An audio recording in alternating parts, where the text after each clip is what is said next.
मैं एक शादीशुदा लड़की हूँ और मेरी शादी को करीब 3 साल पहले मोहित के साथ हुई थी। मोहित शादी के बाद विदेश चला गया, जिसके बाद पूजा अपने ससुराल और मायके के बीच रह गई। पूजा ने बताया कि पति के दूर जाने का दर्द उसने करीब 1 साल तक सहा। वो धीरे धीरे अपने ससुर के साथ संबंध में आ गई। ससुर की उम्र करीब 45 साल है और ससुर शरीर से मजबूत है। पूजा ने बताया कि एक रात को करीब 11 बज रहे थे। वह अपने कमरे में सोने जा रही थी। तभी अचानक उसकी नज़र अपने ससुर के कमरे में गई। ससुर और सास रोमांस कर रहे थे। सास के साथ ससुर बहुत तेजी से रोमांस कर रहे थे, जिसके बाद मेरा भी मन मचलने लगा। पूजा वहां पर छुप कर करीब तक सास ससुर के रोमांस को देखा। अब पूजा का ससुर पर दिल आने लगा था। जिस प्रकार से ससुर और सास का रोमांस चल रहा था, उसी तरीके से वह भी रोमांस करना चाहती थी। इसीलिए पूजा ने भी ससुर की सेवा करनी शुरू कर दी।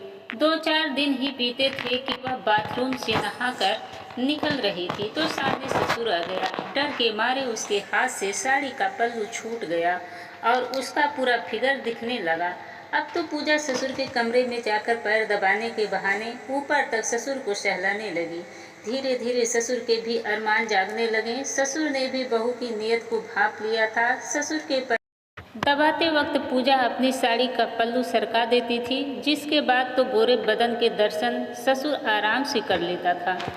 कुछ दिन बाद अचानक सास को किसी काम से रिश्तेदारी में जाना हुआ। मैं और ससुर अब घर में अकेले ही थे। दोपहर में सास के जाने के बाद खाना खाने के बाद दोनों अपने अपने कमरे में जाकर लेट गए। रात का खाना खाने के बाद ससुर ने गुड नाइट बोला और अपने कमरे में सोने के लिए चले गए। मैंने भी घर का काम किया और सोने की तैयारी कर रही थी। अचानक याद आया कि ससुर ने अपनी दवाई नहीं ली है, जिसके बाद मैं ससुर की दवाई लेकर उसके कमरे में चली गई। जैसे ही मैंने कमरे का दरवाज़ा खोला तो ससुर बेड पर सो रहे थे और उनको नींद आ रही थी। मैंने ससुर के हाथ पर हाथ रखते हुए कहा कि ससुर जी, आपने दवाई नहीं ली, दवाई ले लो।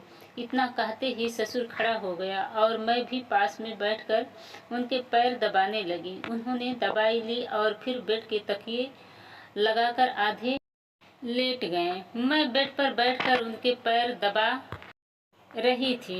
आज मेरे ब्लाउज का गला काफी नीचे था और गोरे गोरे बदन और बीच की लाइनें पूरी दिखाई दे रही थी। मैंने ससुर के पैर दबाए तो ससुर ने भी मेरे कंधे पर हाथ रखते हुए कहा कि बहू, तुम थक गई होगी, जाकर आराम कर लो। जैसे ही ससुर ने मेरे कंधे पे हाथ रखा, फिर मैंने कहा कि ससुर जी, मुझे ऊपर के कमरे में अकेले नहीं आ रही है, तो मैं थोड़ी देर आपके पैर दबा देती हूँ। मैं धीरे धीरे पैर दबा रही थी तो ससुर भी मेरे गोरे गोरे बदन को देख रहा था। कुछ देर बाद ससुर को बताया कि उनका बेटा बिल्कुल संतुष्ट नहीं करता है। ससुर भी समझ चुका था कि बहू के अंदर की आग बेटे ने शांत नहीं की है। उसके बाद मैं वहीं सो गया। उसके बाद सुबह मेरी नींद खुली तो देखा सुबह करीब 4 बज गए थे। कुछ समय बाद ही सास भी घर पहुंच गए और मैं उस दिन के बाद से अपने आप में बहुत शर्मिंदगी महसूस करती हूँ। तो दोस्तों, कहानी कैसी लगी? कहानी अच्छी लगी तो कहानी को लाइक, कमेंट और शेयर कीजिएगा। और अभी तक हमारे चैनल को सब्सक्राइब नहीं किए हैं तो प्लीज़ हमारे चैनल को सब्सक्राइब करें। धन्यवाद।